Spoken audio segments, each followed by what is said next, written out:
Ladies and gentlemen, our commencement speaker, Dr. Tim Cook. Thank you. Hello, GW.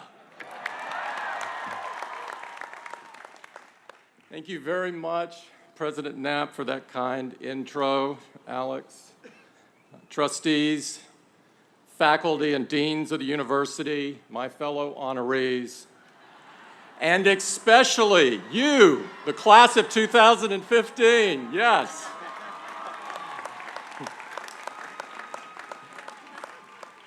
Congratulations to you, to your family, to your friends that are attending today's ceremony. You made it. It's a privilege, a rare privilege of a lifetime to be with you today. And I can't thank you enough for making me an honorary colonial.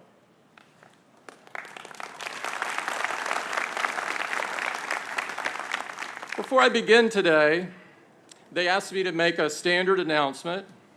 You've heard this before, about silencing your phones. So those of you with an iPhone, just place it in silent mode. If you don't have an iPhone, please pass it to the center aisle. Apple has a world-class recycling program.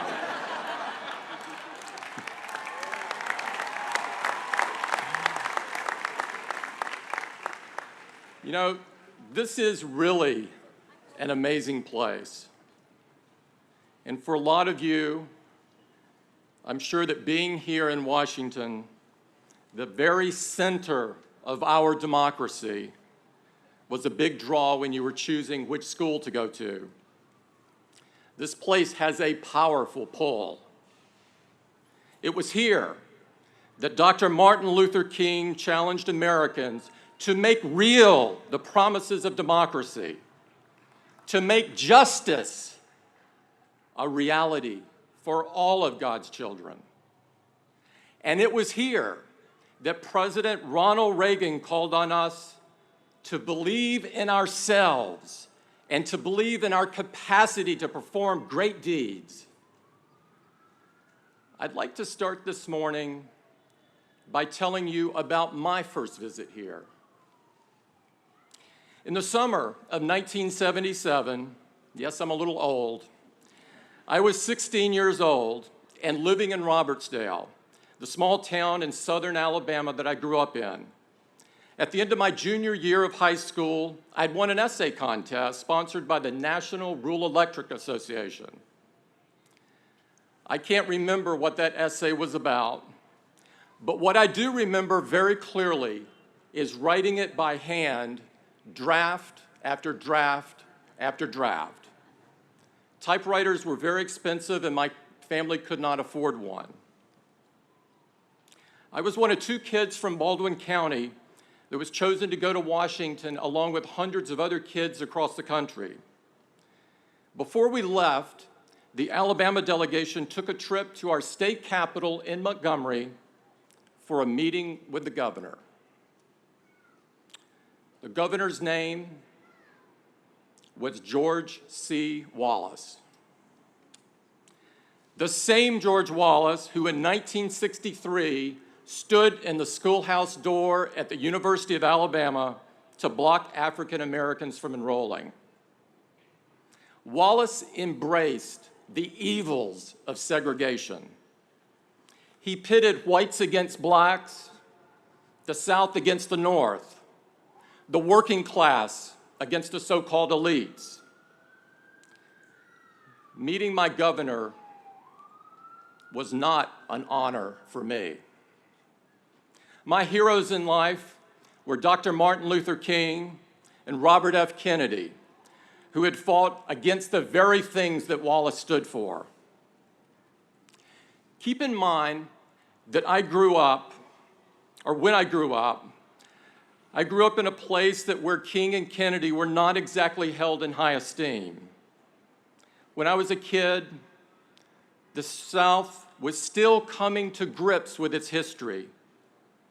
My textbooks even said the Civil War was about states' rights. they barely mention slavery.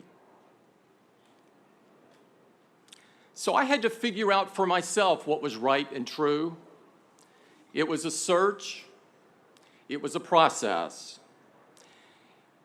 It drew on the moral sense that I'd learned from my parents and in church and in my own heart, and led me on my own journey of discovery. I found books in the public library that they probably didn't know they had. They all pointed to the fact that Wallace was wrong, that injustices like segregation have no place in our world, that equality is a right.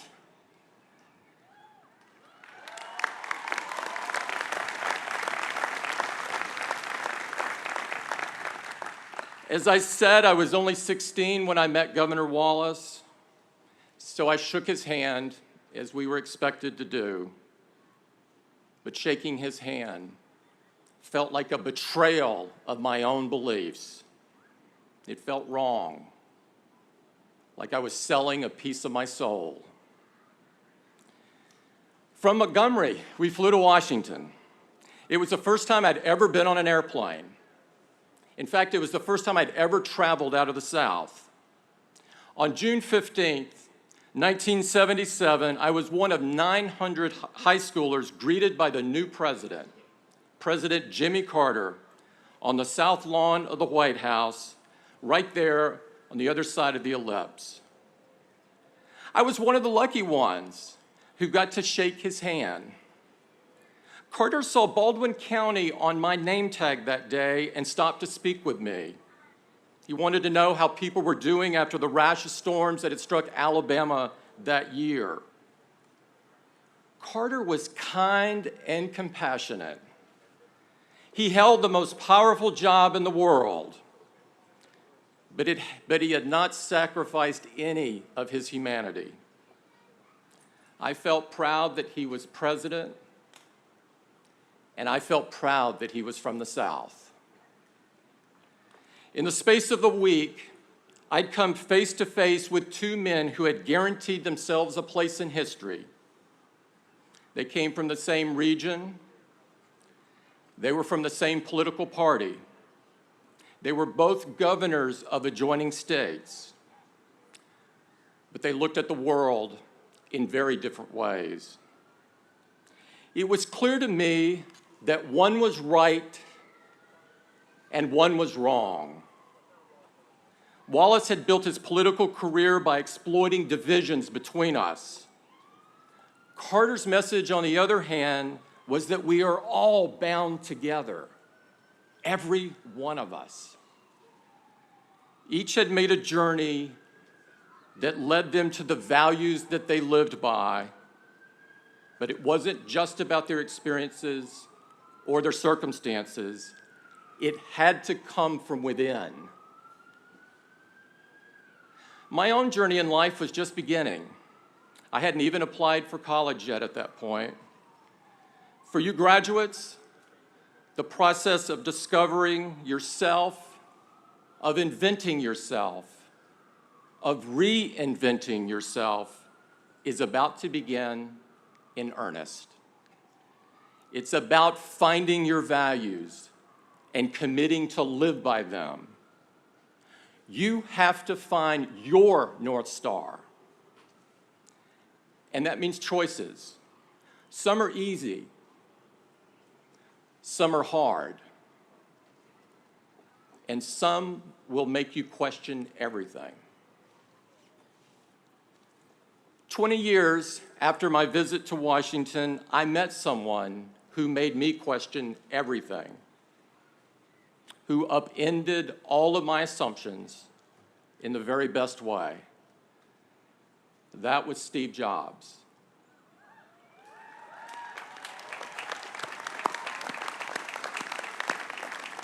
Steve had built a successful company. He had been sent away, and he returned to find it in ruins.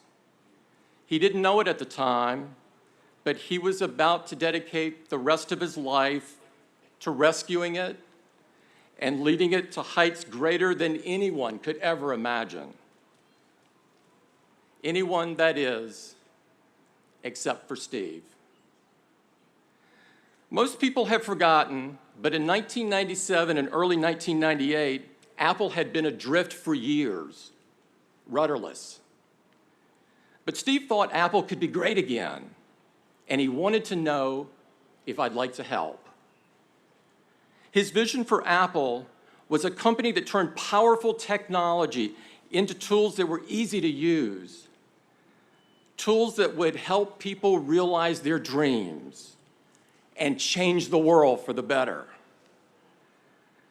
I had studied to be an engineer and earned an MBA. I was trained to be pragmatic, a problem solver. Now I found myself sitting before and listening to this very animated 40-something guy with visions of changing the world. It was not what I had expected. You see, when it came to my career in 1998, I was also adrift, rudderless. I knew who I was in my personal life, and I kept my eye on my North Star, my responsibility to do good for someone else other than myself. But at work, well, I always figured that work was work. Values had their place, and yes, there were things that I wanted to change about the world, but I thought I'd have to do that on my own time, not in the office. Steve didn't see it that way. He was an idealist. And in that way, he reminded me of how I felt as a teenager. In that first meeting, he convinced me that if we worked hard and made great products, we too could help change the world. And to my surprise, I was hooked. I took the job and changed my life. It's been 17 years, and I have never once looked back. At Apple, we believe the work should be more than just about improving your own self. It's about improving the lives of others as well. Our products do amazing things, and just as Steve envisioned, they empower people all over the world. People who are blind and need information read to them because they can't see the screen. People for whom technology is a lifeline because they're isolated by distance or disability. People who witness injustice and want to expose it. And now they can because they have a camera in their pocket all the time.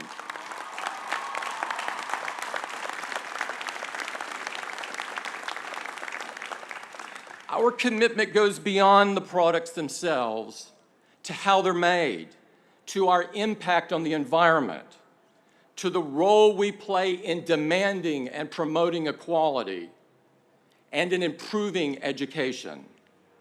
We believe that a company that has values and acts on them can really change the world. And an individual can too. That can be you.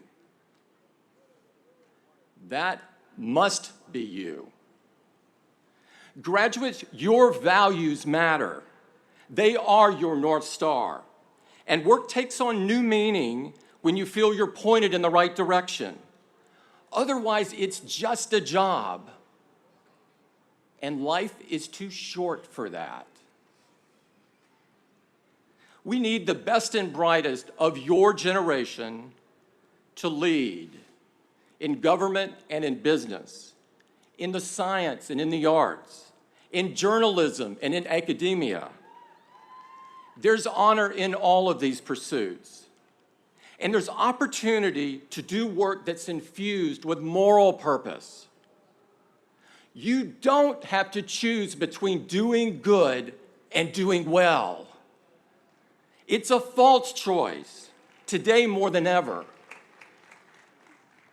Your challenge is to find work that pays the rent, puts food on the table, and lets you do what is right and good and just.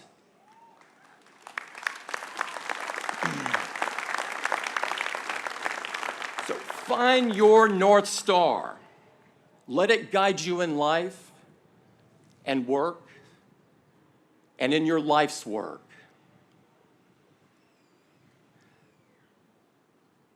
Now, I suspect some of you aren't buying this. I won't take it personally. It's no surprise that people are skeptical, especially here in Washington, where these days you've got plenty of reason to be. And a healthy amount of skepticism is fine.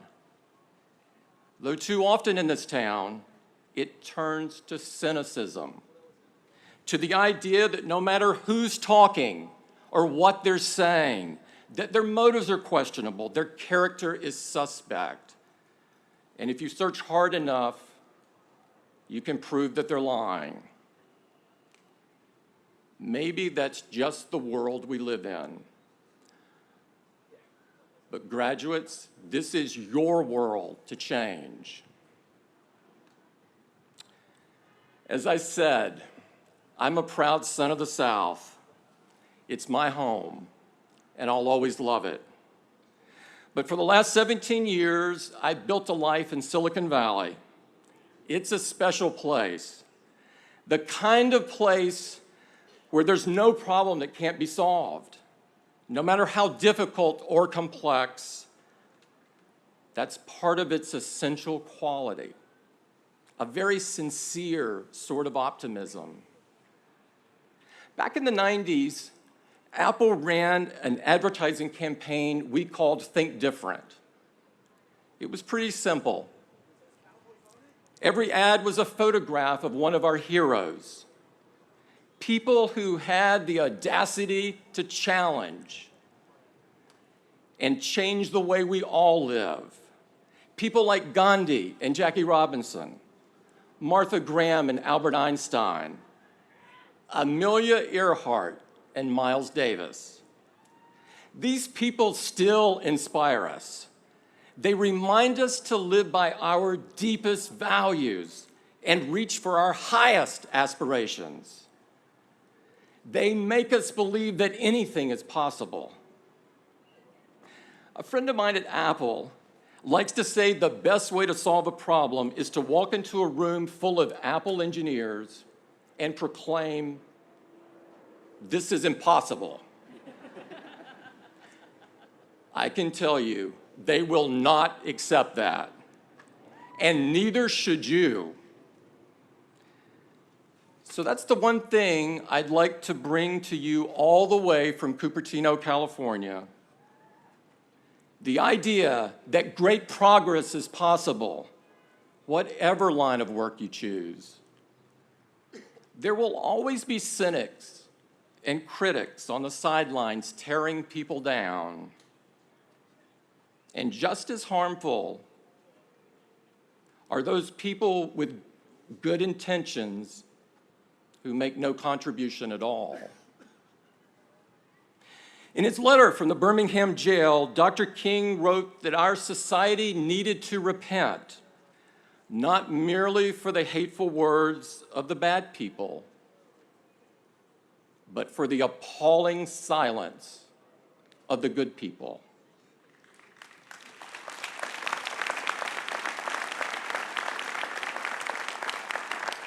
The sidelines are not where you want to live your life. The world needs you in the arena. There are problems that need to be solved, injustices that need to be ended, people that are still being persecuted, diseases still in need of cure. No matter what you do next, the world needs your energy, your passion, your impatience with progress. Don't shrink from risk and tune out those critics and cynics.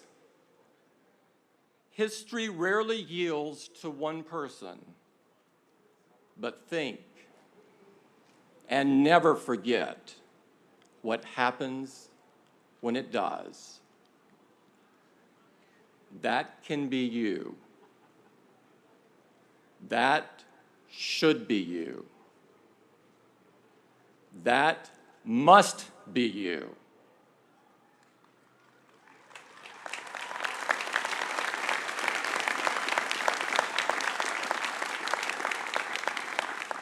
Congratulations, class of 2015. I'd like to take one photo of you, because this is the best view in the world.